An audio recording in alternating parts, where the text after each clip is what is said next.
प्रवचनरूपी सेवेकरता निवडली ओवी ग्रंथराज ज्ञानेश्वरीमध्ये आहे. ज्ञानेश्वर माऊली म्हणतात की प्रकृतीचा असा नियम आहे पा. प्रकृतीचा काय नियम आहे? उपजे ते नासे. ज्या गोष्टी उपजत असते म्हणजे निर्माण होत असते त्या गोष्टीचा काय होत असतो? नाश होत असतो. आणि नाश झाल्यानंतर काय होतं? परत नाश झाल्यानंतर ते आपल्याला दिसतच नाही का? तर असं होत नाही. तर काय होतं मग? त्याचं नाशले पुनरपी दिसे. पुन्हा त्याची काय होते? आपल्याला निर्मिती होत असते. हे कसं होतं? तर जसं घटिका यंत्र आहे पा. घटिका यंत्र म्हणजे का? पूर्वीच्या काळी पा कालमापन किंवा वेळ पाहण्यासाठी घटिका यंत्र होतं. त्या यंत्रामध्ये काय असायचं? एक पाणी असायचं. ते पाणी सुरुवातीला भरलेलं असायचं, नंतर ते कमी कमी व्हायचं आणि परत त्या पात्रामध्ये पाणी काय यायचं? पहिल्यासारखं यायचं. म्हणजे घटिका यंत्र जसे. त्याचप्रमाणे माऊली ज्ञानोबराय म्हणतात की आपलं जीवनसुद्धा, मनुष्य जीवन असेल किंवा सर्व योनीमधील जे काही जीवन आहे हे जीवनसुद्धा असंच आहे पा. जीवन कसं आहे आपलं? आपला जन्म होतो पा. आपला काय होतो? जन्म होतो. आपण बालपणामधून तरुणपणात येतो. तरुणपणामधून आपण थोड्या काही दिवसानंतर आपल्याला वृद्धपकाळ येतो. वृद्धपकाळानंतर आपला मृत्यू होतो आणि मृत्यू झाल्यानंतर आपल्या हिंदू धर्मशास्त्रामध्ये काय म्हणलेलं आहे? पुनर्जन्म म्हणलेला आहे. म्हणजे आपण पुन्हा दुसऱ्या योनीमध्ये आपला काय होतो? जन्म होतो. म्हणजे पुनरपी जननम पुनरपी मरणम पुनरपी जनने जठरे शयनम य संसारे खलु दुस्तारे कृपया पारे भजो गोविंदम भजो गोविंदम भजो गोविंदम मूढमते. म्हणजे यालाच शास्त्रामध्ये संसार म्हटलेला आहे पा. आपण संसार कशाला म्हणतो? आपण संसार म्हणजे नवरा बायकोचा किंवा भांड्याकुंड्याचा संसार, याला काय म्हणतो? आपण संसार म्हणतो. परंतु शास्त्रामध्ये याला संसार म्हटलेलं नाही. तर शास्त्रामध्ये कशाला संसार म्हटलेला आहे? पुन्हा पुन्हा जन्मणं आणि पुन्हा पुन्हा मरणं, याला काय म्हटलेले आहे? संसार म्हटलेला आहे पा. आपण या मनुष्य योनीमध्ये आलेलो आहोत पा. ही मनुष्य योनी आपल्याला सहज प्राप्त झालेली आहे का? तर सहज ही प्राप्त झालेली नाही. मनुष्य योनी आपल्याला कशी प्राप्त झालेली आहे? तर एक एक योनी कोटी कोटी फेरा आणि मग लागे वारा मानवाचा पा. 84 लक्ष योनी आहेत पा. 84 लक्ष जीव आहेत आणि या 84 लक्ष योनीमध्ये आपल्याला एक एक कोटी वेळा फिरावं लागतं आणि एक एक कोटी वेळा फिरल्यानंतर आपल्याला कशाची प्राप्ती होते? या मनुष्य देहाची प्राप्ती होते पा. म्हणून संतांनी प्रमाण काय केलेलं आहे? एक एक योनी कोटी कोटी फेरा आणि मग लागे वारा मानवाचा पा. मनुष्य देह आपल्याला सहजासहजी प्राप्त होत नाही पा. आपलं समान पाप आणि समान पुण्य जर असेल तरच आपल्याला हा मनुष्य देह प्राप्त होतो. जर आपलं पुण्य जास्त असेल तर आपल्याला कशाची प्राप्ती होते? स्वर्गाची प्राप्ती होते. आणि आपलं पाप जर जास्त असेल तर कशाची प्राप्ती होते? आपल्याला नरकाची प्राप्ती होते. परंतु मनुष्य शरीर जर पाप प्राप्त करायचं असेल तर आपल्या ठिकाणी समान पाप आणि समान पुण्य जर असेल तरच आपल्याला हे मनुष्य शरीर प्राप्त होतं पा. या मनुष्य शरीराचं महत्त्व किती आहे? मनुष्य शरीराचं महत्त्व अनन्यसाधारण आहे पा. या मनुष्य देहाला साधन योनी म्हटलेलं आहे. काय म्हटलेलं आहे? साधन योनी म्हटलेलं आहे. आणि मनुष्य योनी सोडून जे इतर योनी आहेत या इतर योनीला भोग योनी म्हटलेलं आहे पा. कारण मनुष्य योनीमध्ये जर आपण साधन केलं, आपण जर परमार्थ केला तर आपल्याला भगवंताची प्राप्ती होऊ शकते. मनुष्य योनीमध्ये जर आपण साधन केलंच नाहीत आणि पशुपक्ष्यांसारखे जर आपण फक्त भोगच भोगत राहिलो तर आपल्याला कशाची प्राप्ती होईल? तर आपल्याला इतर योनीमध्ये परत जावं लागेल. आपल्याला नरकाची प्राप्ती होईल. म्हणून साधू संतांनी या योनीला काय म्हटलेलं आहे? साधन योनी म्हटलेलं आहे. इतर योनीमध्ये फक्त इतर योनीमध्ये आपण पाहिलं काही सर्व कुत्रे किंवा इतर जे प्राणी आहेत एकत्र आले आणि त्यांनी हरिपाठ केला. ते कधी वारीला गेले असं पाहिलंय का आपण? असं कधी पाहिलं नाही. किंवा त्यांनी जपमाळ घेतली आणि जप केला असं. कारण इतर योनीमध्ये त्यांना ज्ञान नाही पा. आपल्याला जे काही मनुष्य देह प्राप्त झालेला आहे या मनुष्य देहाचं महत्त्व काय आहे? तर या मनुष्य देहामध्ये आपण जे प्राप्त करायचं आहे ते आपण प्राप्त करू शकू पा. म्हणून या मनुष्य देहाला जंक्शन स्टेशन म्हटलेलं आहे पा. काय म्हटलेलं आहे? Junction station. जसं रेल्वेचं जंक्शन स्टेशन असतं पा, त्या ठिकाणाहून अनेक शहरामध्ये ती रेल्वे काय जाऊ शकते पा. म्हणून मनुष्य देहामध्ये तुम्ही जर ठरवलं की मला भगवंताची प्राप्ती करायची तर तुम्ही भगवंताची प्राप्ती करू शकता. तुम्ही जर ठरवलं मला वैकुंठाला जायचंय तर तुम्ही वैकुंठालाही जाऊ शकतात.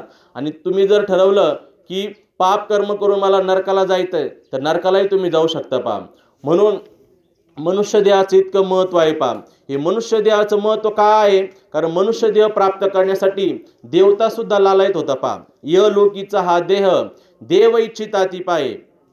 म्हणजे आपल्याला जो काही इहलोकामध्ये देह प्राप्त झालेला आहे हा देह इतका श्रेष्ठ आहे. याचं श्रेष्ठत्व जर आपण जाणून घेतलं तर आपण आपल्या जीवनामध्ये सावध होऊ पा. साधू संतांनी सुद्धा आपल्याला सावध करण्याकरताच सर्व ग्रंथांची निर्मिती केलेली आहे पहा. साधू संतांनी आपल्याला परमार्थ का शिकवला?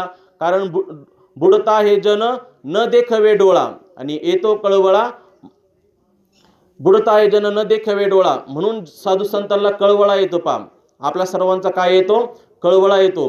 म्हणून साधू संतांनी काय केलेले आहे? साधू संतांनी आपल्याला सांगितले पहा, तुम्ही उठा जागे व्हा रे आता आणि स्मरण करा पंढरीनाथा. तुम्ही आता जागे व्हा. तुम्ही या मनुष्य देहामध्ये आले आहात ना, तर तुम्ही जागे व्हा.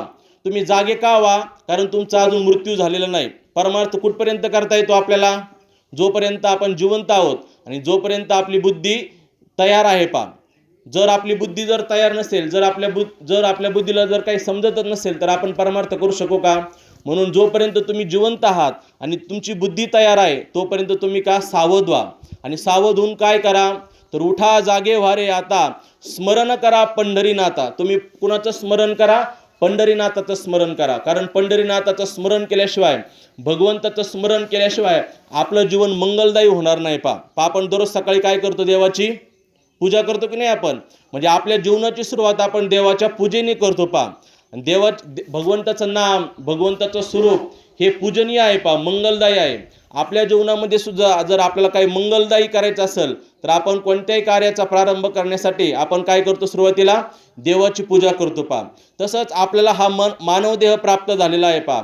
या मानव देहाचं जर आपल्याला मंगलदायक पहा, आपल्या ठिकाणी आपला जन्म झालेला आहे.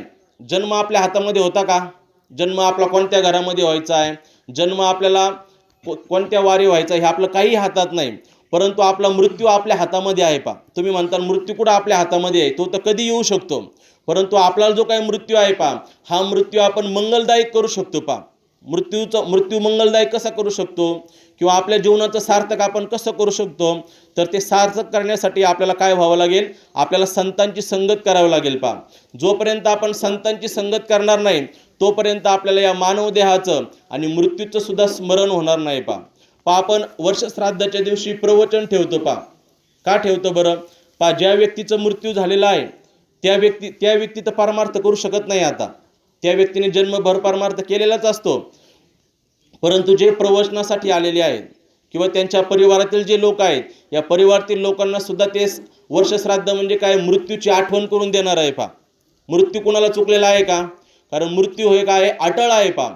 अटळ असणाऱ्या मृत्यूची सूचना देण्यासाठी आपण काय करत असतो? वर्षश्राद्ध करत असतो पहा. मृत्यू झाला म्हणजे काय होईल बरं? ज्यावेळेस आपला मृत्यू होतो त्यावेळेस काय होतं पहा?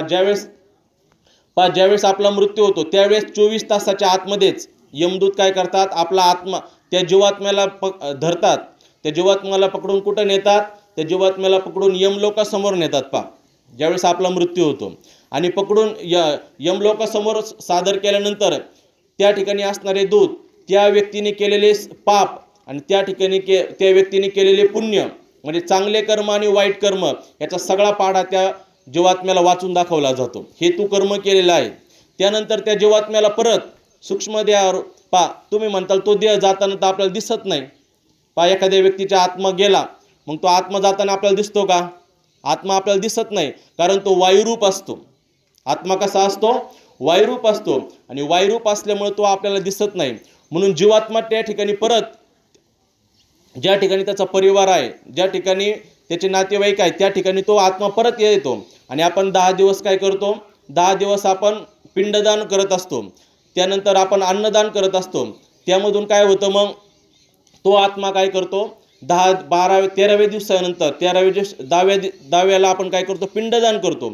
आणि या पिंडदानामुळे काय होतं? तो जीवात्मा अग्नी आणि सूर्याच्या शक्तीने तो संपूर्ण काय करतो? तो भाग ग्रहण करतो. आणि ग्रहण केल्यानंतर त्याचा प्रवास चालू होतो पहा. आपण आता हे वर्षश्राद्ध करतो ना, हे वर्षश्राद्ध म्हणजे जीवात्म्याचा प्रवास. आता जीवात्मा कुठे गेलेला आहे? जीवात्मा हा यमलोकामध्ये परत जातो. म्हणजे पृथ्वीपासून परत यमलोकापर्यंत जाण्यासाठी किती दिवस लागतात? तरी 1 वर्ष लागतं पहा. किती लागतं? 1 वर्ष लागतं. आणि या 1 वर्षाच्या प्रवासामध्ये आपण प्रत्येक महिन्याला आपण काय करतो? श्राद्ध करतो. एक व्यक्तीला जेवण देतो, किंवा आपण गायीला जेवण देतो, किंवा आपण जे पुण्य कर्म करू त्या पुण्याचा अंश तो जीवात्मा ग्रहण करत असतो. आणि त्याचा जो प्रवास आहे त्या प्रवासामध्ये अनेक नगर लागतात पहा. त्याच्यामध्ये एक वैतरणी नावाची नदी आहे पहा. तुम्ही नाव ऐकलं असेल पहा, वैतरणी नावाची नदी. म्हणजे ज्यावेळेस तो जीवात्मा यमलोकाकडे जात असतो त्यावेळेस त्याला वैतरणी नदी पार करून जायची असते.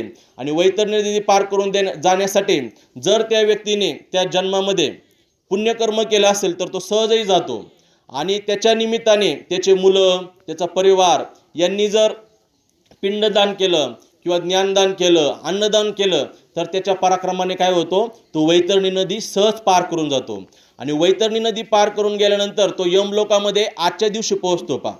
जो जीवात्मा आहे ना, तो आजच्या दिवशी पोहोचतो, वर्ष श्राद्धाच्या दिवशी. तोपर्यंत तो काय असतो तर तो प्रेतात्मा म्हणूनच प्रेत योनीमध्येच असतो.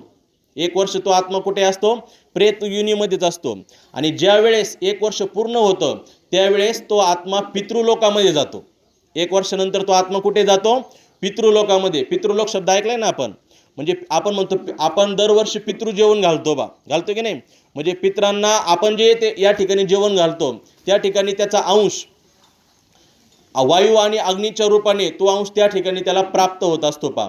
म्हणून आज 1 वर्षानंतर तो आत्मा आता कुठे गेलेला आहे, पितृलोकामध्ये गेलेला आहे. म्हणून आपण हे वर्ष श्राद्ध केल्यानंतर या वर्ष श्राद्धाच्या निमित्ताने आपण जे काही अन्नदान करू, जे आपण ज्ञानदान करू, त्या अन्नदान आणि ज्ञानदानाचं जे काही पुण्य आहे ते पुण्य कोणाला कामं पडतं, जो आत्मा गेलेला आहे 1 वर्षापूर्वी त्याला त्या ठिकाणी ते संपूर्ण पुण्य प्राप्त होतं पहा.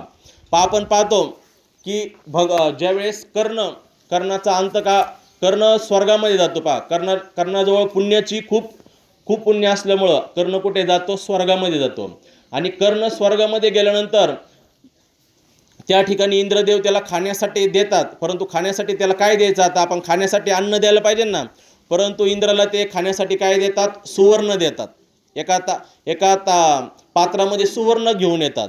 तर कर्ण म्हणतो मला खाण्यासाठी तुम्ही अन्न का देत नाहीत. तर इंद्र म्हणतो की तुझ्या जीवनामध्ये अनेक काय केलेलं आहे, सुवर्णदान केलेलं आहे.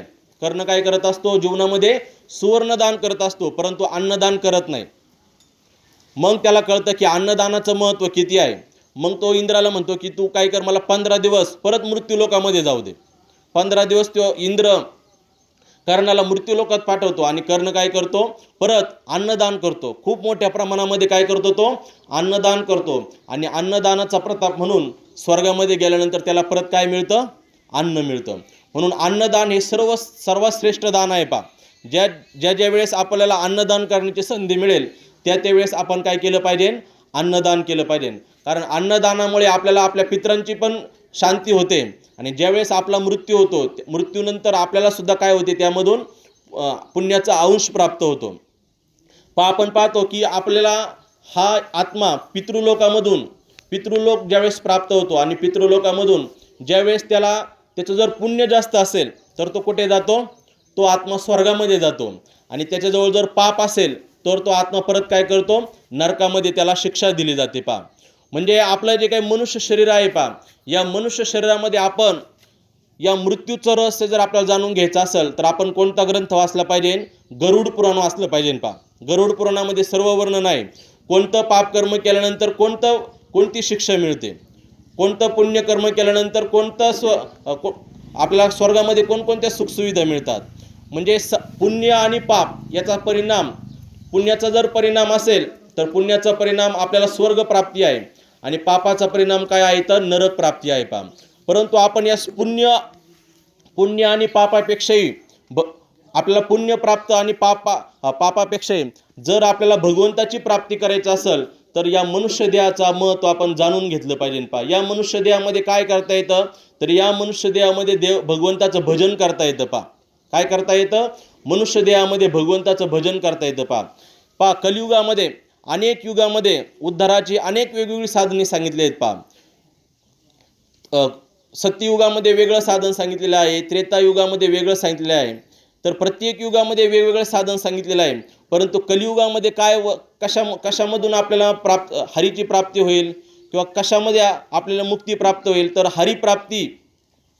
हरेर्नाम हरेर्नामेव केवलम कलो नास्तेव नास्तेव गतिरन्यता. हरिनाम हेच एक तरुण जाण्याचं, या मनुष्य देहातून तरुण जाण्याचं किंवा भगवंताची प्राप्ती करण्याचं एकच साधन आहे, ते म्हणजे काय? हरिनाम आहे पहा. आपल्या सर्वांना अजामिळाची कथा माहिती आहे पहा. अजामिळ, हॅलो लाईट, हॅलो,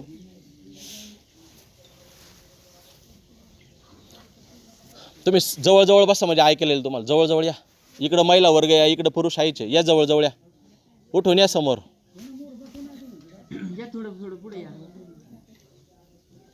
इथं कोणीच बसणार नाही, मग ते मोकळंच राहील तसं.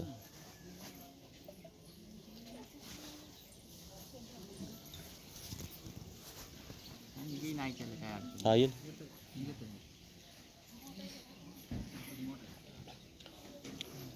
अजामिळाची कथा आपल्याला माहिती आहे पहा. अजामिळ हा ब्राह्मण असतो, परंतु तो काय करतो?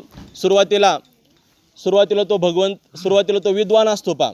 परंतु एक वेळेस काय होतं, तो एक वाईट प्रसंग पाहतो पहा. आणि वाईट प्रसंग पाहिल्यानंतर त्याचं मन बिघडतं आणि तो काय करू लागतो? व्यभिचार करू लागतो. त्यानंतर व्यभिचार करू लागल्यानंतर तो काय करतो? त्याची पत्नी तर असतेच, परंतु इतर स्त्रियांनाही त्या ठिकाणी त्याच्या घरी आणतो. आणि घरी आल्यानंतर त्याला अनेक मुलं पण होतात. आणि शेवटचा एक लहान मुलगा असतो, त्या मुलाचं नाव आता ठेवायचं असतं. मग त्या मुलाचं नाव काय ठेवायचं? तर रस्त्याने साधू संत जात असतात आणि साधू संत त्या घरी येतात आणि ते म्हणतात, आम्हाला तुम्ही काहीतरी द्या. तर अजामिळ म्हणतो, तुम्हाला आम्ही काही देणार नाही, तुम्ही काय फक्त देवाचं भजन करता, तुम्हाला कामधंदा करायला काय झालं, मी तुम्हाला काही देणार नाही. तर परंतु त्याची बायको जी असते ती धार्मिक असते आणि ते धार्मिक असल्यानंतर ते म्हणते, तुम्ही आता काही बोलू नका. तरी साधू संत म्हणतात की तुमचा जो काही मुलगा आहे, आता तुम्हाला जो झालेला मुलगा आहे, त्या मुलाचं नाव तुम्ही नारायण ठेवा. मुलाचं नाव काय ठेवा? नारायण ठेवा. आणि नारायण नाव ठेवल्यानंतर ठीक आहे म्हणले, मी नारायण नाव ठेवतो. त्या अजामिळाचा सर्वात जास्त जीव त्या नारायणामध्येच गुंतलेला असतो. कोणामध्ये गुंतलेला असतो? नारायणामध्येच गुंतलेला असतो.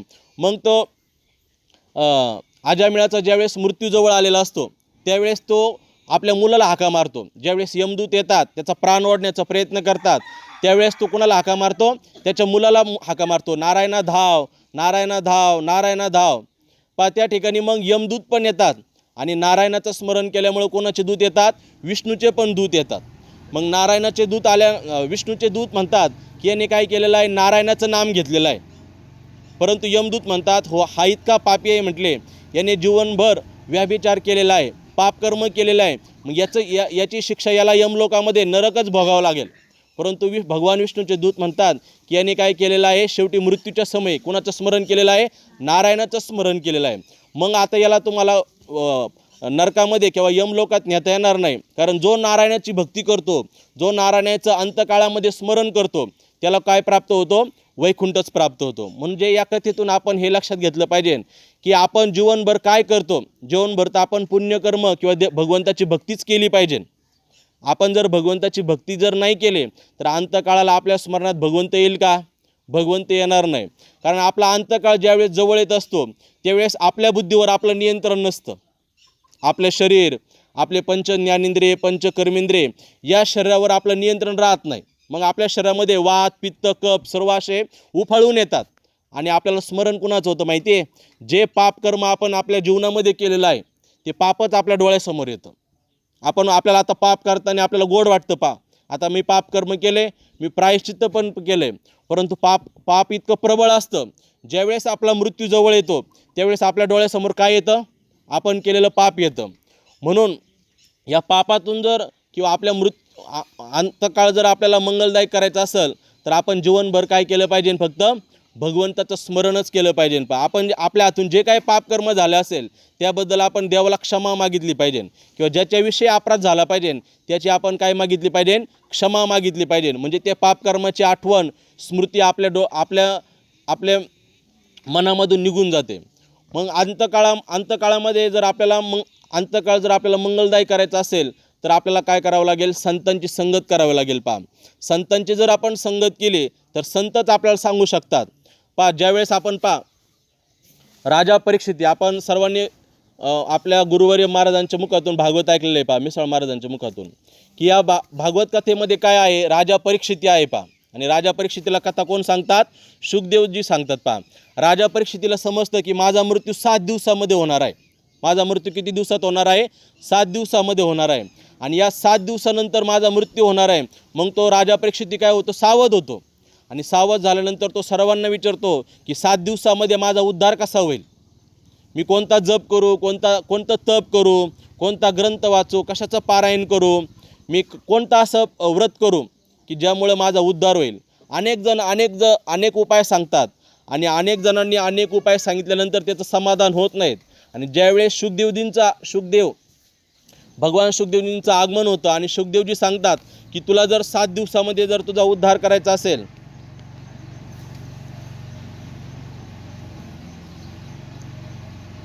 हॅलो,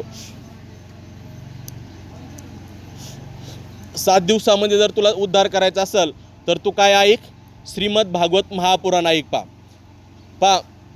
आपल्या हिंदू धर्मामध्ये 2 ग्रंथ मुख्य आहेत. श्रीमद भगवद्गीता आणि श्रीमद भागवत महापुराण. श्रीमद भगवद्गीता आपल्याला जगायचं कसं शिकवते आणि श्रीमद भागवत महापुराण हे आपल्याला काय शिकवतंय? मरायचं कसं. कारण जन्मनंही आपल्याला चुकणार नाही आणि मरणंही आपल्याला चुकणार नाही. कोणी चुकू शकतो का? चुकवण्याचा एक जणाने प्रयत्न केला होता. त्याचं नाव कोण आहे माहिती आहे का तुम्हाला? हिरण्यकश्यपू, प्रल्हादाचे वडील हिरण्यकश्यपूने ब्रह्मदेवाची अशी तपश्चर्या केली आणि तपश्चर्या केल्यानंतर ब्रह्मदेवाला असं वर मागून घेतलं की मला दिवसाही मरण नको, मला रात्रीही मरण नको, मला देवाकडूनही मरण नको, मला मानवाकडूनही मरण नको. त्याच्यानंतर मला 12 महिन्यातील कोणत्याही महिन्यात मरण नको, मला शस्त्राकडून मरण नको, अस्त्राकडून मरण नको. त्याला काय व्हायचं होतं? अमर. परंतु देवाच्या किंवा या प्रकृतीच्या नियमामध्ये कोणी अमर झालं आहे का आत्तापर्यंत? हिरण्यकश्यपूने असे वरदान मागून घेतले, परंतु त्या किती जरी वरदान मागितले, परंतु ज्यावेळेस हिरण्यकश्यपू प्रल्हादाला विचारतो की तुझा नारायण कोठे आहे, तर तो भक्त प्रल्हाद म्हणतो की माझा नारायण तर सर्व ठिकाणी आहे. मग या खांबामध्ये आहे का? प्रल्हाद म्हणतो या खांबामध्ये सुद्धा आहे. मग तो काय करतो? त्या खांबालाही लात मारतो. कोण? हिरण्यकश्यपू ज्यावेळेस खांबाला लात मारतो तर त्या खांबामधून कोण प्रगट होतात? भगवान नृसिंह प्रगट होतात. आणि भगवान नृसिंह प्रगट झाल्यानंतर ते काय करतात? ते हिरण्यकश्यपूचा वध करतात. हिरण्यकश्यपूला त्याच्या मृत्यूची आठवण करून देतात. तुला मृत्यूपासून वाचायचं होतं, तुला अमर व्हायचं होतं, परंतु तो अमर होऊ शकतो का? अमर होऊ शकत नाही. कारण अमर या जगामध्ये कोणीच होऊ शकत नाही. जो उपजे ते नासे. आज आपण जी ओवी घेतलेली आहे, उपजे ते नासे आणि नाशिले ते पुनरपी दिसे. म्हणजे भक्त प्रल्हादाचं संरक्षण करण्यासाठी हिरण्यकश्यपूचं काय केला? वध केला. आणि वध करताना त्याला सांगितलं की तुझे वरदान मागितले होते की 12 महिन्यापैकी कोणत्याही महिन्यात वध नको. आता कोणता महिना चालू होता? अधिक मास चालू होता, 13वा महिना. त्यानंतर दिवसाही मरण नको आणि रात्रीही मरण नको. तर मरण कशा वेळी आहे? आता संध्याकाळच्या वेळेस आहे. दिवस पण नाही, रात्र पण नाही. त्यानंतर भगवंताने रूप कोणतं धारण केलं होतं? नृसिंहाचं. म्हणजे त्या ठिकाणी देव पण नाही आहे आणि मानव पण नाही आहे. मुख जर पाहिलं तर भगवान नृसिंहाचं आहे आणि शरीर जर पाहिलं तर मानवाचं आहे. अशा प्रकारे भगवंताने हिरण्यकश्यपूचा वध केला. म्हणजे अमर होण्यासाठी कोणी जरी प्रयत्न केला तर या जगामध्ये अमर होऊ शकतो का? तो अमर होऊ शकत नाही. परंतु आपल्याला साधू संतांनी अमर होण्याचे एक रहस्य सांगितलेलं आहे. जर तुम्हाला अमर व्हायचं असेल तर तुम्ही काय करा बरं? कोणाला अमर व्हायचं आहे का अमर?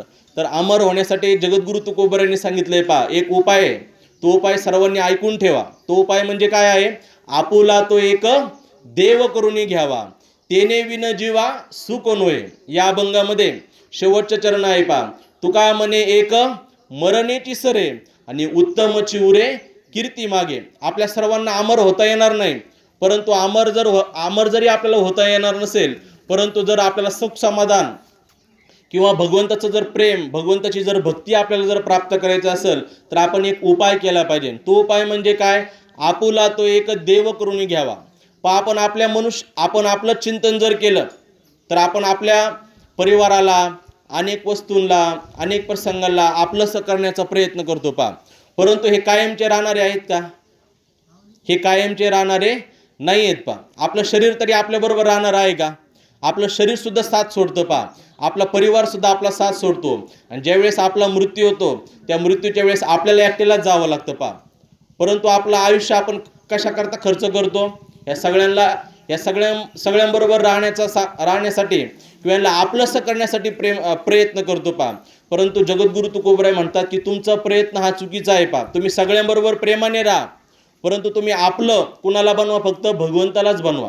आपुला तो एक देव करून घ्यावा. आपलाच एक देव करून का घ्यावं बरं?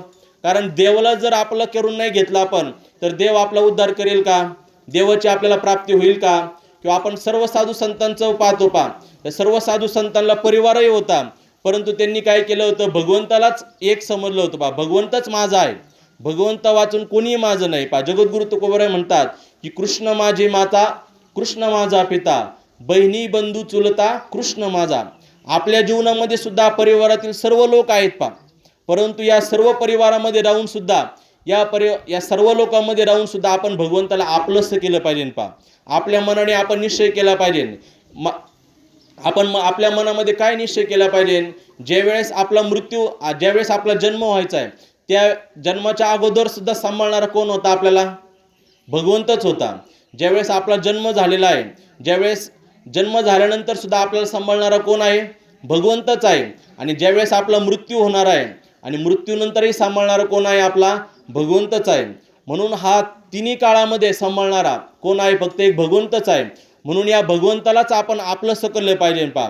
आणि ज्यावेळेस भगवंत आपल्याला आपलासं होतो त्यावेळेस आपल्याला भगवंताविषयी गोडी लागते पहा. आपण परमार्थ केव्हा करू लागतो? ज्यावेळेस आपण भगवंताला माझं म्हणतो त्यावेळेसच आपला परमार्थ चालू होतो पहा. आपण आपल्या परिवारातील माझा मुलगा, माझी बायको, माझी संपत्ती, माझी म्हटल्यामुळं आपण त्यांच्याबरोबर व्यवहार करतो. जर आपण एखाद्या व्यक्तीला माझं म्हटलंच नाही तर त्या व्यक्तीविषयी आपण विचार तरी करतो का? आपण म्हणतो ते कुठं आपले, म्हणजे ते आपले माझे आपण त्याला म्हणत नाहीत, म्हणून आपण त्याच्याविषयी विचार करत नाही. भगवंताविषयी आपण विचार केव्हा करू लागू? ज्यावेळेस आपण आपल्या मनाशी ठरवू की भगवंत माझा आहे, भगवंत काय आहे? माझा आहे. त्याच वेळेस भगवंताविषयी आपल्याला आवड तयार होईल बा. भगवंताची भक्ती पा. जगद्गुरु तुकोबराय म्हणतात की दीन रजनी हाची धंदा आणि गोविंदाचे पवाडे पा. जगद्गुरु तुकोबराय किंवा सर्व साधू संतांचा जर आपण परमार्थ पाहिला तर तो परमार्थ कसा होता? दीन रजनी हाची धंदा, कायमस्वरूपी अखंड चिंतन ते कोणाचे करत होते? फक्त गोविंदाचे करत होते. कारण त्यांचा आणि देवाचा संबंध कोणता होता? विठ्ठल माझा, मी विठ्ठलाचा, देव माझा आहे आणि मी देवाचा आहे, हा त्यांचा संबंध तयार झाला होता पहा. आपला परमार्थ अखंड का चालत नाही बरं? आपला परमार्थ अखंड का चालत नाही? कारण देवाला आपण आपलं म्हणतच नाही. जसं एखादी आई आपल्या मुलाला माझं म्हणते, माझा मुलगा, माझी मुलगी, माझा परिवार, म्हणून आपण त्या परिवारावर प्रेम करतो. आपण देवावर प्रेम का करत नाही साधू संतांसारखं? कारण आपण देवाला माझं म्हणतच नाही. देवाला जर माझं म्हणायचं असेल तर देवाचा परिचय करून घ्यावा लागेल पहा. ज्यावेळेस आपल्याला एखाद्या व्यक्तीचा परिचय होतो त्याविषयी गोडी निर्माण होते पहा. जसं आपण सोयरी करण्यासाठी पहा, सुरुवातीला आपल्याला एखादी समजा मुलगी पाहिजे असेल, ती मुलगी पाहिल्यानंतर ती मुलगी रूपवान असेल तर मुलगा काय पाहणार किंवा इतर लोक काय पाहणार? तिचं रूप कसं आहे. त्यानंतर आई किंवा परिवारातील सर्व लोक तिचं रूप कसं आहे, तिचं गुण कसे आहेत, तिचा स्वभाव कसा आहे, तो परिवार कसा आहे, त्या परिवाराचा समाजामध्ये काय स्थान आहे, हे आपण सर्व पाहतो की नाही. आणि त्यानंतर आपण काय ठरवतो? सोयरीक ठरवतो. तसंच भगवंताचे आणि आपला जर संबंध तयार करायचा असेल तर भगवंताचा आपल्याला परिचय करून घ्यावा लागेल पहा. देव कसा आहे, देवाचं स्वरूप काय आहे, देव काय करतो, देवाचं स्वरूप काय आहे बरं पहा. श्रीमद भागवत महापुराणामध्ये सांगितलेलं आहे पहा.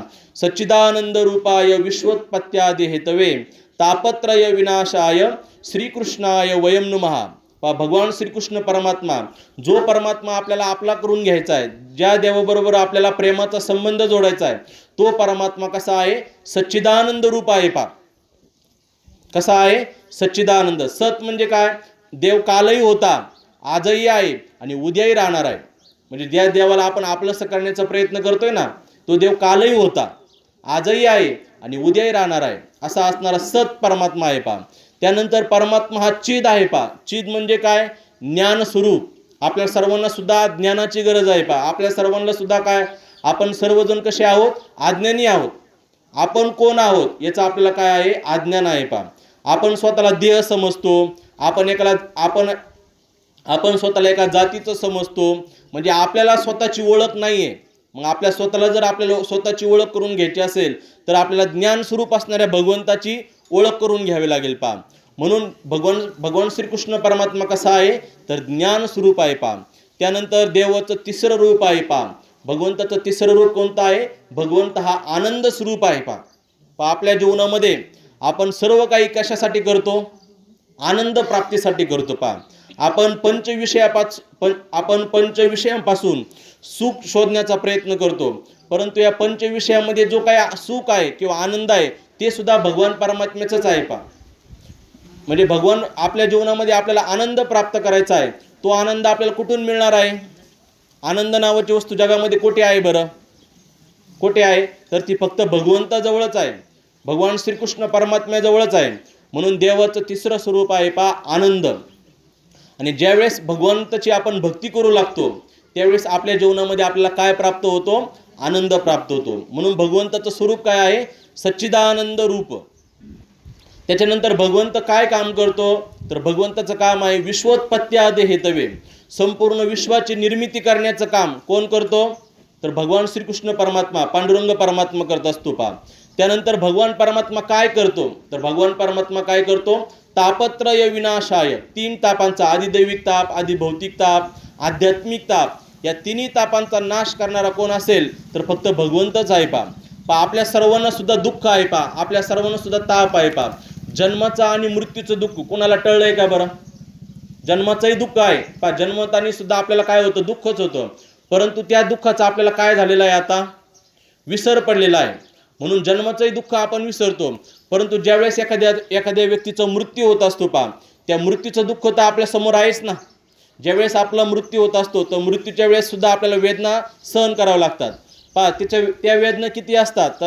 तर त्याविषयी सांगितलं जातं की विंचोईपेक्षाही विषारी असणारी इंगळी एकाच जागेवर 1000 वेळा चावावी इतकं दुःख आपल्याला मृत्यूच्या वेळेस होत असतं. पहा, म्हणजे आपल्याला जन्माचंही दुःख आहे आणि मृत्यूचंही दुःख आहे. पहा, म्हणजे आपलं जीवनच दुःख रूप आहे. पहा, कारण या संसारामध्ये आपण आलेलो आहोत आणि या संसाराचं स्वरूप शास्त्रामध्ये काय सांगितलेलं आहे? दुःख मूळ सांगितलं आहे. पहा, संसार दुःख मूळ चहूकडे इंगळ, विश्रांती नाही कोठे, रात्रंदिवस तळमळ. हे सर्व आपण ऐकतो. पहा, परंतु याच्यातून आपण बोध घेतला पाहिजे. संसार दुःख मूळ आहे आणि आपल्याला जायचं आहे कोणाकडं? पहा, एखादी व्यक्ती खूप दुःखी आहे, मग ती कशाची अपेक्षा करते? आनंदाची अपेक्षा करते ना, ती सुखाची अपेक्षा करतेच ना. मग सुख शोधण्यासाठी आपण कशासाठी? आपल्याला सुख शोधायचं आहे, परंतु हे सुख कुठे आहे? आपण जर पाहिलं, शब्द, स्पर्श, रूप, रस, गंध या पंचविषयांमधून जर आपण सुख शोधण्याचा प्रयत्न केला तर हे सुख कसं आहे? पहा, हे क्षणिक आहे. पहा, हे सुख कसं आहे? क्षणिक आहे. म्हणजे आपल्याला सुख प्राप्त होण्याचा भास होईल, परंतु ते क्षणिक सुख आहे. पहा, सुख पाहता जवा पाडे आणि दुःख पर्वता एवढे. म्हणून या संसारामधून सुख शोधण्यापेक्षा तुम्ही सुखाचा सागर असणारा परमात्मा, सुखाचा सागर असणारा भगवान श्री विठ्ठल परमात्मा, या विठ्ठलाला तुम्ही काय जा? शरण जा. पहा, आपण भगवंताला जर शरण गेलो तर तो सुखरूप असणारा परमात्मा आपल्याला काय प्राप्त करून देईल? सुख प्राप्त करून देईल, आनंद प्राप्त करून देईल आणि या जन्म मृत्यूचे जे काही दुःख आहे या दुःखातून आपल्याला वाचवेल. पहा, ज्या वेळेस आपला मृत्यू होणार असतो त्या मृत्यूच्या वेळेस आपण काय करतो? आपल्या परिवारातील लोकांना हाका मारतो. पहा, जसं आजामिळ कोणाला हाका मारत होता? त्याच्या मुलाला हाका मारत होता, नारायणा धाव, नारायणा धाव. तसं आपणही काही केलेलं आहे. पहा, आपल्याला सुद्धा मुलं आहेत की नाही? आपण त्या मुलांचे नावं सुद्धा ठेवलेली आहेत. मग आपल्याला ज्यावेळेस मृत्यू होतो त्यावेळेस आपली जी काही आवडती व्यक्ती आहे त्या आवडत्या व्यक्तीचा आपण काय करतो? धावा करतो. पहा, करतो की नाही? म्हणजे परंतु त्या मृत्यूच्या तावडीतून ती व्यक्ती, तो मुलगा सोडू शकतो का? मृत्यूच्या तावडीतून आपल्याला सोडू शकत नाही. मृत्यूच्या दुःखापासून आपल्याला तो सोडू शकेल का? तर मृत्यूच्या दुःखापासूनही तो सोडू शकणार नाही. मग मृत्यूच्या वेळेस आपल्याला कुणाचं स्मरण झालं पाहिजे बरं? देवाचं स्मरण झालं पाहिजे. कारण जगद्गुरु तुकोबराय म्हणतात, पहा, अंतकाळीचा सोयरा, आणि तुका म्हणे विठूधरा. अंतकाळीचा एक सोयरा तयार करून ठेवावा लागेल आपल्याला. आपल्या जीवनामध्ये आपण जीवनभर अनेक सोयरे तयार करतो, त्यांच्याबरोबर आपण आपलं संपूर्ण आयुष्य घालवतो, परंतु मुख्य सोयरा जर कोणता करून घ्यायचा असेल तर जगद्गुरु तुकोबराय म्हणतात, अंतकाळीचा सोयरा कोण तयार करून ठेवा? तुम्ही भगवंताला सोयरा करून ठेवा. सोयरा म्हणजे कोण? प्रेमाचा माणूस. सोयरा म्हणजे कोण? प्रेमाचा माणूस. आपण आपल्या जीवनामध्ये अनेक व्यक्तींबरोबर संबंध टिकून ठेवतो. कशा करता टिकून ठेवतो? तो आपल्याला काहीतरी कामाला पडेल. संबंध आपण एखाद्या व्यक्तीबरोबर चांगलं का वागतो? आपण संबंध का बरोबर ठेवतो? कारण ती व्यक्ती आपल्याला कधीतरी कामाला येईल असं आपल्याला वाटतं. परंतु ती व्यक्ती, शास्त्रामध्ये असं सांगितलंय की ज्यावेळेस आपला मृत्यू होणार आहे त्यावेळेस आपल्याला कोणीच कामाला येणार नाही. येईल का कामाला? अंतकाळी आपल्याला कोणीच सोडणार नाही मृत्यूच्या तावडीतून. आपलं धन आपल्याला सोडू शकतं का? यमाच्या दूतांना आपण म्हणू शकतो का 1 कोटी रुपये घ्या आणि मला मृत्यूच्या तावडीतून सोडवा? सोडेल का तो? सोडू शकणार नाही. जगामध्ये अनेक धनवान लोक होऊन गेले परंतु या धनवानाला सुद्धा मृत्यूच्या तावडीतून सुटता आलंय का? सुटता आलेलं नाही. म्हणून आपण काय केलं पाहिजे? आता सावध झालो पाहिजे. सावध कधी होता येतं? ज्यावेळेस आपण सत्संग करतो. आपण कीर्तन प्रवचन ऐकतो, आपण कथा ऐकतो. या कथेमधून आपण सावध झालो पाहिजे. एक दिवस आपलाही मृत्यू होणार आहे आणि आपल्याला जर मृत्यू सुखरूप करायचा असेल, आपल्या मृत्यूनंतर आपली जर कीर्ती राहायची असेल तर आपण भगवंताची भक्ती केली पाहिजे. आपण आता आपल्या पिंपळगावमध्ये कान्होबा महाराज, बेंगोबा महाराज यांच्या समाधी आहेत की नाही? या समाधी काय आहेत बरं? त्यांनी जीवनभर काय केलं? परमार्थ केला. जीवनभर भगवंताची भक्ती केली, भगवंताची वारी केली, म्हणून त्यांचा आजही कीर्ती आहे. आपण जर आपलं जर चिंतन केलं, आपल्याला आपल्या 4-5 पिढ्यांचे सुद्धा नाव सांगता येत नाही.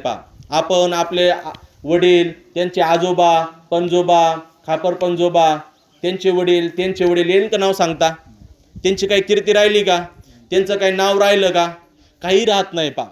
म्हणून आपल्याला जर काही कीर्ती रूपाने जर राहायचं असेल या जगामध्ये, कीर्ती रूपाने जर या जगामध्ये आपल्याला राहायचं असेल तर आपल्याला काय करावं लागेल? भगवंताची भक्ती करावं लागेल.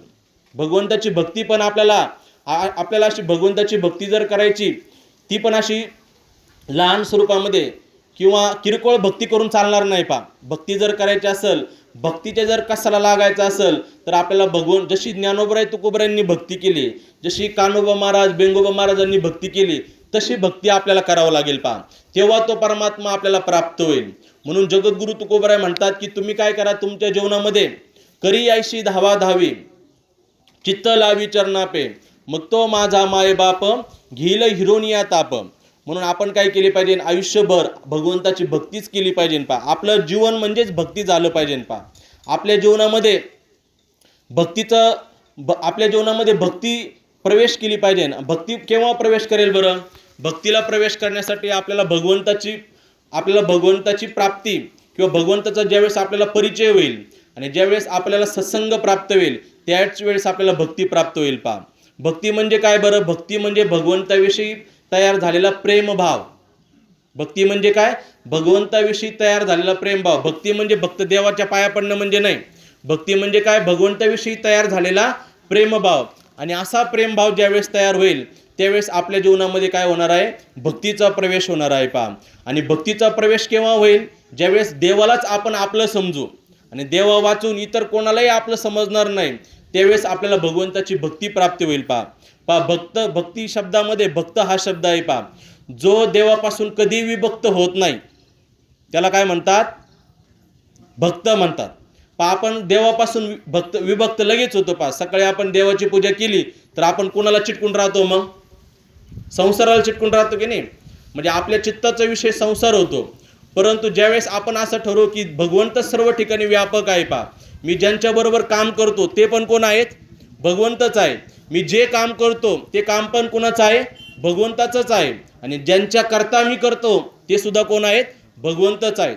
अशी जर आपल्या मनामध्ये जर आपण धारणा केली तर जगद्गुरु तुकोबराय म्हणतात की तुम्ही तुमचं कामही करा आणि कामामध्ये काय करा? राम नामही घ्या. कामामध्ये काम काही म्हणा राम, जाईल भवश्रम सुख होईल दुःखाचे. कामामध्ये काम म्हणजे आपल्याला काम करणं तर काही चुकणार आहे का? परंतु त्या कामामध्ये आपण काय करायचंय? राम राम हे स्मरण ठेवायचं. मोठ्याने जरी आपल्याला म्हणता नाही आलं तरी आपल्या मनामध्ये मानसिक जप आपला काय ठेवायचा आहे? राम ठेवायचा आहे. आणि आपल्या मनामध्ये आपण हा भाव ठेवायचा की मी हे राम नाम किंवा मी हे जे काही काम करतो हे काम सुद्धा कुणाचं आहे? रामाचंच आहे.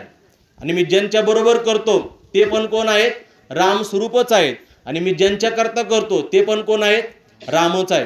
म्हणजे आपलं जीवनच काय होऊन जाईल? राममय होऊन जाईल. असं जर आपलं जीवन भगवंतमय जर झालं तर भगवंतमय जीवनामध्येच काय होत असतो? तर आपल्याला मंगल असतं, भगवंताचं सुख प्राप्त होत असतं. सुखासाठी आपण सर्वजण तळमळ करतो करतो की नाही? सुख प्राप्तीसाठी आपण अनेक पाप कर्मही करतो, अनेक लोकांना फसवतोय, अनेक लोकांना दुःखही देतो, परंतु सुख त्याच्यामध्ये आहे का?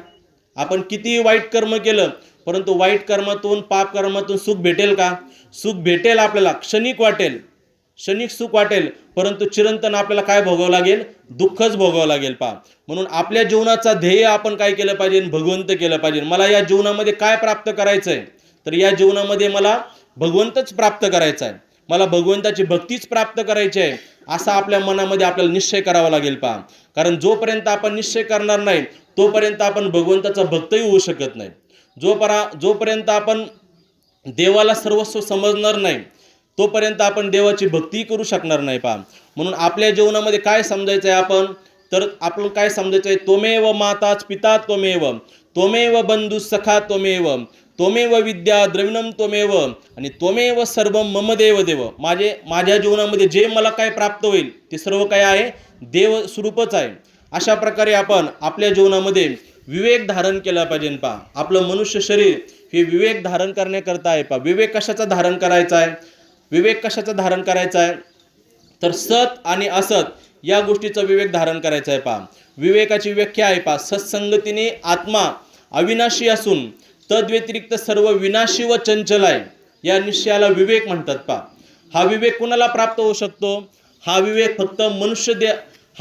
फक्त मानवालाच प्राप्त होऊ शकतो. मानवाला काय प्राप्त होऊ शकतो? आत्मवस्तू काय आहे आणि अनात्म वस्तू काय आहे, सार वस्तू काय आहे आणि असार वस्तू काय आहे, याला विवेक म्हणतात. जोपर्यंत आपल्याला विवेक प्राप्त होत नाही तोपर्यंत आपण परमार्थही करू शकत नाही. या जीवनामध्ये किंवा संसारामध्ये सार वस्तू काय आहे हे जोपर्यंत आपल्याला समजणार नाही तोपर्यंत आपण ती प्राप्त करण्याचा प्रयत्न करू का? एखादा चोर आहे, त्या चोराला चोरायचं आहे, परंतु नकली सोनं चोरायचं आहे का खरं सोनं चोरायचं आहे? नकली सोनं जर तिने चोरलं तर तो विकायला गेला, त्याला काही फायदा होईल का? होणार नाही. मग चोराला सुद्धा चोरताना अस्सल सोनं चोरावं लागतं. तसंच आपल्या जीवनामध्ये सुद्धा आपल्याला सार गोष्ट काय आहे आणि असार गोष्ट काय आहे हे आपल्याला समजलं पाहिजे. सर इकडे बसा, म्हणजे अजून सांगता येईल मला काही.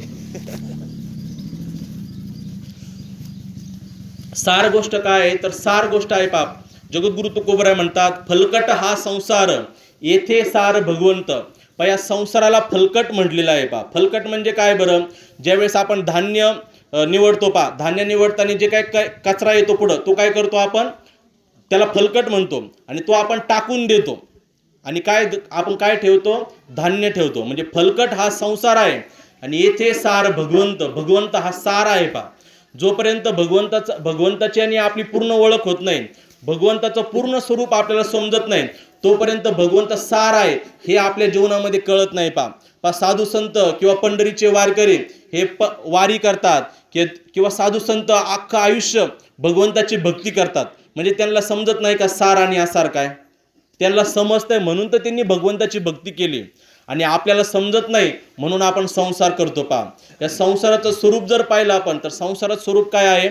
संसार हा असत आहे, संसार हा जड आहे आणि संसार हा दुःखरूप आहे. असत म्हणजे काय? संसार हा आपल्याला दिसतो. का दिसतो आपल्याला? हा आपल्याला अज्ञानाने दिसतो. साधू संतांच्या दृष्टीने जर पाहिलं तर हा संसार रूपाने नाहीच आहे. साधू संतांना काय दिसतो? मग हा संसार, या संसारामध्ये भगवंतच दिसतो त्यांना. विठ्ठल जळी स्थळी भरला, रिता ठाव नाही उरला, आजिम्या दृष्टीने पाहिला विठ्ठलची विठ्ठल. म्हणजे संसार दिसत नाही त्यांना, तर त्यांना कोण दिसतो? फक्त भगवंतच दिसतो. आणि आपल्याला काय दिसतो? आपल्याला हा संसार दिसतो. आपल्या जीवनामधून सुद्धा संसार निघून जाईल. केव्हा निघून जाईल? ज्यावेळेस आपल्याला त्याचं स्वरूप समजेल. त्याच्यानंतर हा संसार जड आहे. जड म्हणजे काय? जो स्वतःलाही जाणत नाही आणि तो दुसऱ्यालाही जाणत नाही, असा असणारा हा संसार आहे. त्याच्यानंतर संसाराचं तिसरं स्वरूप सांगितलंय. संसार हा दुःखरूप आहे.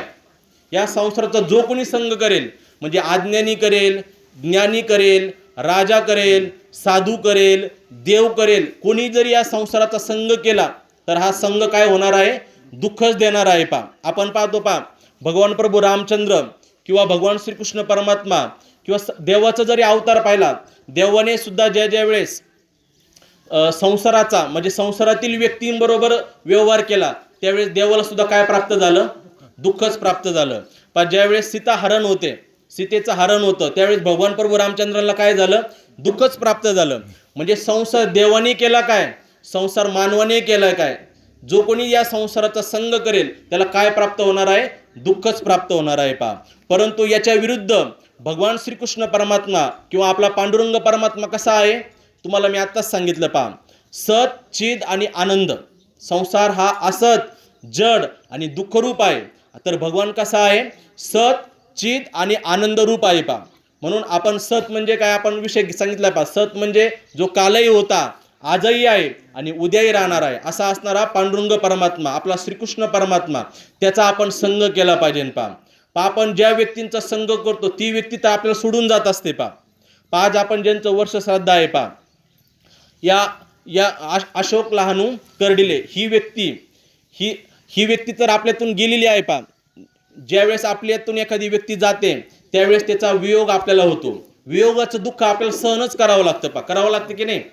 आणि त्या वियोगाच्या दुःखातून त्या वियोगाचं दुःख सहन करण्याची क्षमता आपल्यामध्ये प्राप्त व्हावे म्हणून आपल्याला सत्संग करावा लागतो पा. आपण ही प्रवचन रूपी सेवा आयोजित केलेली आहे. या प्रवचन रूपी सेवेकरता आपण उभी कोणती घेतलेली आहे, उपजे ते नाशे आणि नाशिले ते पुनरपी दिसे. म्हणजे एखाद्या व्यक्तीचा मृत्यू होतो, मृत्यू झाल्यानंतर, मृत्यू म्हणजे काय बरं, स्थूल देह आणि सूक्ष्म देहाचा वियोग म्हणजे मृत्यू आहे पा. स्थूल देह पडून राहतो, आपण त्याचा अंत्यविधी करतो, परंतु सूक्ष्मदेह हा प्रवास करत असतो. सूक्ष्मदेह काय करत असतो, प्रवास करत असतो. आणि आजच्या या दिवशी वर्ष श्राद्ध म्हणजे काय, आजच्या या दिवशी त्या सूक्ष्मदेहाला पितृलोक प्राप्त होतो. काय प्राप्त होतो, पितृलोक प्राप्त होतो. आणि त्या पितृलोकामध्ये त्या पितृदेवतेंचा आशीर्वाद आपल्याला प्राप्त व्हावा म्हणून आपण काय करत असतो, वर्ष श्राद्ध करत असतो पा. पितृलोकामध्ये जे आपले पितर आहेत पा, आपले आजोबा असतील, पणजोबा असतील, या पितृलोकामधून आपल्याला आशीर्वाद देत असतात पा. त्यांच्या निमित्ताने आपण जे काही अन्नदान करू, त्यांच्या निमित्ताने जे आपण पिंडदान करू, त्याचा परिणाम काय होतो, ते आपल्याला आशीर्वाद देत असतात. आणि पितृलोकातील आशीर्वादामुळेच आपल्याला संतती, आपल्याला धन, आपल्याला आयुष्य प्राप्त होत असतं पा. जसे देवता आहेत पा, अनेक देवता आहेत आपल्या हिंदू धर्मशास्त्रामध्ये, अनेक देवता आहेत, तसं पितृदेवता सुद्धा आहेत. आणि या पितृदेवतांच्या आशीर्वादाने जर पितृदेवता तृप्त असतील, जर पितृदेवता जर प्रसन्न असतील, तर आपल्याला ते काय देतील, तर आपल्याला संतती देतील, आपल्याला धन देतील, आपल्याला अनेक सुख प्राप्त करून देतील. म्हणून आपण हे वर्ष श्राद्ध करत असतो पा. आणि आपल्या हिंदू धर्मामध्ये पुनर्जन्माला मान्य केलेलं आहे पा. इतर जे काही धर्म आहेत पा, इतर धर्मामध्ये पुनर्जन्म मान्य नाही पा. ते काय म्हणतात की एकदा मनुष्य देह प्राप्त झाला की याच्यामध्ये तुम्ही काही पापुण्य करा, तुमचा मृत्यू झाला म्हणजे संपला. असं होतंय का? आपल्या हिंदू धर्मशास्त्रामध्ये काय सांगितलं आहे, पुनर्जन्म सांगितलेला आहे पा. पुनर्जन्म किती आहेत आपल्याकडे 84 लक्ष योनी आहेत पा. आपला किती वेळा आपल्याला फिरावं लागतं, 84 लक्ष पा. मानव देह जरी प्राप्त व्हायचा असला तर तो मानव देह सहजासहजी प्राप्त होत नाही. एक योनी कोटी कोटी फेरा आणि मग लागे वारा मानवाचा. हा मानव देह आपल्याला एक योनीमध्ये कोटी कोटी वेळा फिरावं लागतं. आणि ज्या वेळेस आपलं समान पाप आणि समान पुण्य तयार होतं त्यावेळेस आपल्याला काय प्राप्त होतं, हा मानव देह प्राप्त होतं पा. परंतु हा मानव देह जरी प्राप्त झाला तर या मानव देहामध्ये आपण काय काम करायचंय, हे करण्यासाठी आपल्याला आपले आईवडील संस्कार देत असतात, शाळेतील शिक्षक आपल्याला संस्कार देत असतात, त्याच्यानंतर आपले साधू संत आपल्याला विचार सांगतात पा, तुम्ही या मनुष्य देहामध्ये काय करा. तर मनुष्य देहामध्ये आपल्याला भगवंताची भक्ती करायची आहे पा. या मनुष्य देहामध्ये भगवंतच आपल्याला करून घ्यायचा आहे. जगद्गुरु तुकोबराय म्हणतात की आपुला तो एक देव करून घ्यावा, तेने विन जीवा सुख नोय. जीवाला सुखच प्राप्त होणार नाही. म्हणून ज्याला सुख प्राप्त करायचं आहे त्याने निश्चय केला पाहिजे, मला काय करून घ्यायचं आहे, मला देव प्राप्त करून घ्यायचा आहे, देवाला आपलंसं करून घ्यायचं आहे पा. आपण जर देवाला आपलंसं न करता इतर विषयामध्ये किंवा इतर कामामध्ये जर आपण आपलं जीवन व्यर्थ घालवलं तर जगद्गुरु तुकोबराय म्हणतात की तुम्ही फसले जाल पा. येरती माईके दुःखाची जनिते आणि नाही अदियंती अवसान पा. एर म्हणजे काय, देवाला सोडून तुम्ही ज्यांचा ज्यांचा संग कराल तो संग तुम्हाला काय होणार आहे, बाधक होणार आहे. म्हणून तुमच्या जीवनामध्ये देवालाच तुम्ही मुख्य करा पा, आणि इतरांना काय करा, तुम्ही गौण करा पा. गौण करा म्हणजे त्यांना काय, तुम्ही त्यांचा तिरस्कार करा असं नाही, तर इतरांमध्ये सुद्धा तुम्ही भगवंतच पा. जे तुम्ही काय कराल ते भगवंताचंच काम म्हणून करा, तर तुम्हाला काय होणार आहे, सुख प्राप्त होणार आहे. येरती माईके दुःखाचे जनिते आणि नाही आदी अंती अवसान. आपण पाहतो पा, आदी आणि अंती पा संसारामध्ये जर आपण संसारात ज्यावेळेस आपला जन्म होतो, या जन्माच्या वेळेसही दुःख आहे, आणि ज्यावेळेस आपला मृत्यू होतो त्या मृत्यूच्या वेळेसही दुःख आहे पा. याच्यामध्ये काय अवसान सापडणार आहे का, सुखाचा लवलेश सुद्धा सापडणार नाही. म्हणून जर आपल्याला सुख प्राप्त करायचं असेल, आनंद प्राप्त करायचा असेल, तर त्याच्यामध्ये एकच साधन आहे पा. कोणतं साधन आहे, संत संग. त्याच्यानंतर सदा नाम घोष करू हरिकथा तेने सदा चित्ता समाधान. सदा नामघोष, भगवंताचा आपण काय केला पाहिजे, नामघोष केला पाहिजे पा. माऊली ज्ञानोबा म्हणतात पा, रामकृष्णी टाहो नित्य फोडे. भगवान राम, भगवान कृष्ण किंवा आपण हरिपाठ पा. आपल्या जीवनामध्ये आपल्याला जर हरी प्राप्त करायचा असेल तर आपण हरीचा पाठ केला पाहिजे पा. हरिनामाचा परिणाम काय होतो बरं, हरिनामाचा परिणाम 2 परिणाम होतात. हरिनामाने आपल्या ठिकाणी असणारे जे काही पाप आहे या पापाची निवृत्ती होते, आणि पापाची निवृत्ती झाल्यानंतर जे आपण हरिनाम घेतो त्या हरिनामाने काय होते, पुण्याची देखील प्राप्ती होते पा. हरिमुखे म्हणा पुण्याची गणना कोण करी. म्हणजे हरिनाम हे साधनही आहे पा, आणि हरिनाम हे फळही आहे पा. म्हणजे सदैव हरी हरी म्हणणं ही साधनं पण आहे, आणि आपल्या मुखामध्ये सदैव हरिनाम राहणं हे हरिनामाचं काय आहे, फळही आहे पा. ज्यावेळेस आपण हरिनाम घेऊ, या हरिनामामुळे काय होणार आहे, आपले जे काय आपल्याला 2 पक्ष असतात पा, एक पितृपक्ष आणि एक मातृपक्ष पा. या दोघांचाही उद्धार होतो. कधी, ज्यावेळेस आपण हरिनाम घेतो पा. हरिपाठामध्ये वर्णन आहे पा, काळवेळ नाम उच्चारिता पायी दोन्ही पक्ष पाही उद्धरती. दोन्ही पक्ष म्हणजे आईचाही पक्ष आणि वडिलांचाही पक्ष, म्हणजे जवळ या दोन्हींचाही उद्धार करण्याचं सामर्थ्य कुणामध्ये आहे, हरिनामामध्ये आहे. म्हणून हे हरिनाम आपण अट्टहासाने घेतलं पाहिजे पा. हरिनाम कसं घेतलं पाहिजे ना, आपण अट्टहासाने घेतलं पाहिजे पा. जगद्गुरु तुकोबराय म्हणतात, माझ्या विठोबाचे नाम तुम्ही अट्टहासे उच्चारा. आणि अट्टहासाने जर आपण असं भगवंताचं नाम जर आपण उच्चारलं तर काय होणार आहे, तर हरिनामामुळे आपल्या पितृलोकामध्ये असणारे जे काही आपले पितर आहेत, हे पितरांचा पण काय होणार आहे पा, उद्धार होणार आहे पा.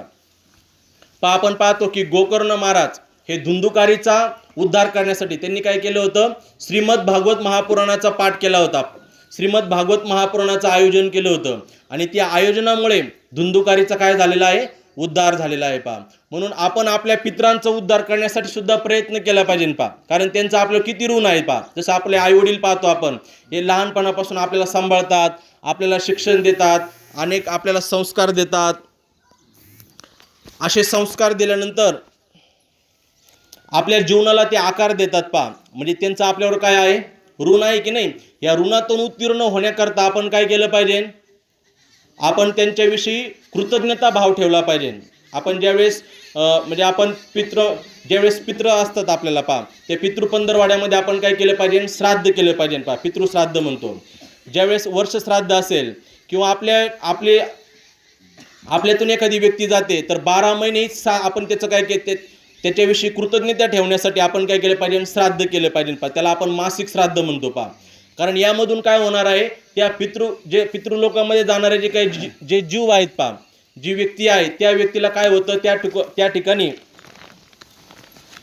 ठिकाणी तो पुण्याचा अंश प्राप्त होतो, आणि त्याचा जो काही मार्गक्रमण करण्याचा रस्ता आहे तो सुद्धा काय होतो, सुलभ होतो पा. म्हणून आज अशोक लहानू कर्डिले यांच्या पुण्यस्मरणानिमित्त, यांच्या प्रथम वर्ष श्राद्धानिमित्त आपण ही प्रवचन रूपी सेवा आयोजित केली होती पा. प्रवचन 10ला सुरू झालं होतं, तुम्ही काही उशिरा आले होते.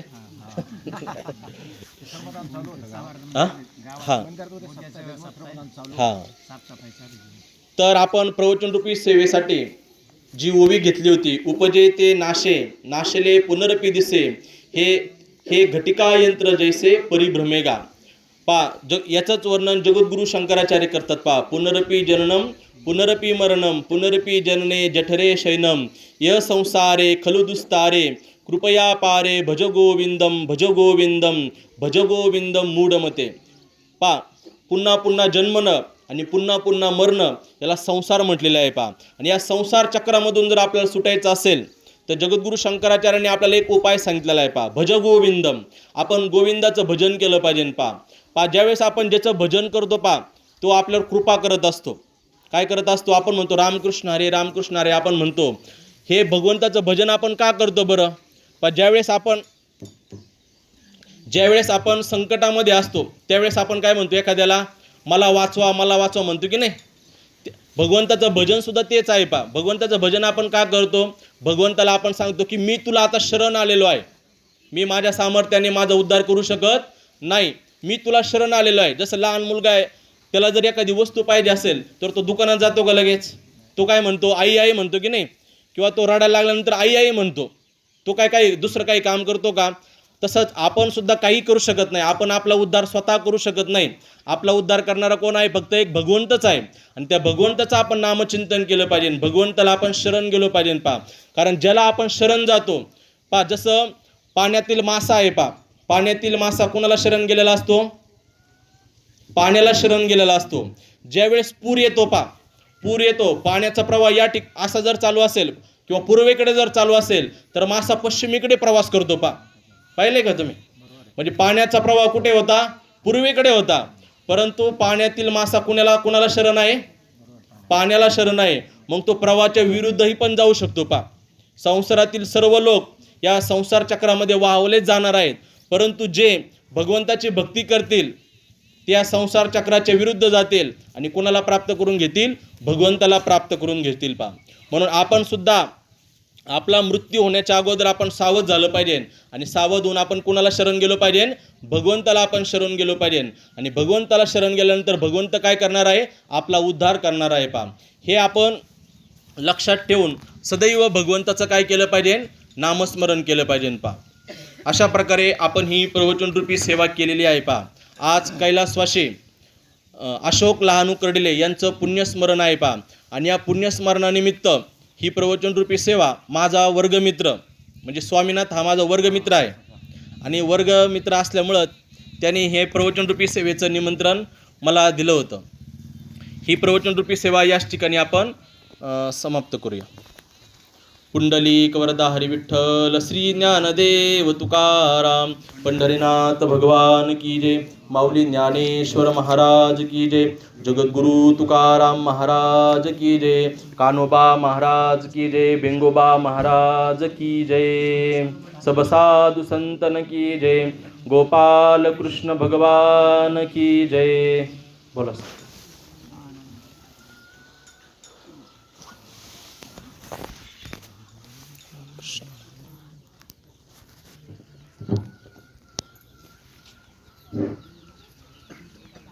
रामकृष्ण हरी. आज या ठिकाणी कैलासवासी अशोक लहानू कर्डिले यांचं गेल्या वर्षी अल्पशा आजारानं इहलोकीचा प्रवास त्यांचा संपला, दुःखद निधन झालं. आणि त्यांच्या त्या जाण्यानं कर्डिले परिवार, आप्तेष्ट नातेवाईक, सर्व पिंपळगाव ग्रामस्थ यांना या ठिकाणी दुःख झालेलं आहे. त्या दुःखामध्ये आमचा वगैरे परिवार, आपण सर्व या ठिकाणी उपस्थित आहात. आपण सर्वजण या दुःखामध्ये सहभागी आहोत. या दुःखातून सावरण्याची शक्ती बुद्धी निश्चितच परमेश्वर त्या ठिकाणी त्यांना देवो.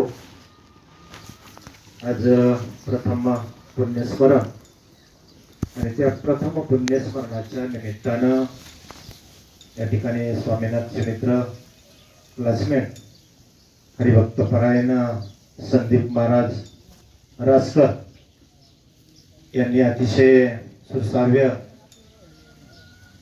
अशा पद्धतीनं प्रवचनरूपी सेवा या ठिकाणी दिली. आणि प्रवचनरूपी सेवेमधून खरोखर खऱ्या अर्थानं तुम्ही आम्ही सर्वजण संसार म्हटलं की संसारामध्ये दुःख हे आपल्याला जाईपर्यंत असतंच आणि आपल्याला एक सवय लागलेली असते त्या दुःखाला आपण कडेवर घेऊन हिंडण्याचा प्रयत्न करतो. म्हणजे ते दुःख कडेवर घेऊन हिंडल्यानंतर ते जास्त दुःख होत असतं. आपण आपल्या हाताला घेऊन जर त्याला हिंडलो आणि आपल्या कष्टाला घाबरून ते दुःख पळाल्याशिवाय त्या ठिकाणी राहत नाही. म्हणून काही गोष्टी अशा असतात, साहजिकच आहे दुःख होणं, परंतु विसरणं हा निसर्गाचा नियम आहे. विसरलं पाहिजे माणसानं. या कुटुंबावर खरोखर ते दुःख आहेच. त्यांनी जे आपल्याला दिलेलं ज्ञान आहे, जे प्रेम आहे, आणि या कुटुंबाला अशोकरावनं दिलेले जे संस्कार आहेत, आपण सणावाराला किंवा इतर वेळेला आपल्याला ज्या ज्या वेळेला शक्य होईल त्या त्या वेळेला त्याची जाणीव या ठिकाणी आपण ठेवणं हे फार या ठिकाणी महत्वाचं आहे. आणि त्या निमित्तानं खरोखर महाराजांनी सुद्धा सांगितलंय की संसार आपल्याला, आपण संसारात गुरफटलेला आहोत. संसार काही सुटत नाही आपल्याला, परंतु स्वार्थ करून परमार्थ करा. आणि परमार्थ करायचा आहे, कशासाठी करायचा आहे त्यांनी सांगितलं की फक्त निवारणारा, दुःख कमी करणारा हा तेवढाच भगवान परमात्मा आहे. नामस्कीर्तन साधन पैसोते जळतील पापे जन्मांतरीचे. खरोखर तेच महत्वाचं आहे. जेवढं शक्य होईल तेवढं आपण नामस्मरणाच्या माध्यमातून चिंता करण्याऐवजी चिंतन करणं गरजेचं आहे. दुःख कमी झाल्याशिवाय राहणार नाही. मी आमच्या वाबळे परिवाराच्या वतीनं या ठिकाणी आपले जेवढे अत्यंत नातेवाईक उपस्थित आहेत या सर्वांच्या वतीनं अशोकरावला मी भावपूर्ण श्रद्धांजली या ठिकाणी अर्पण करतो.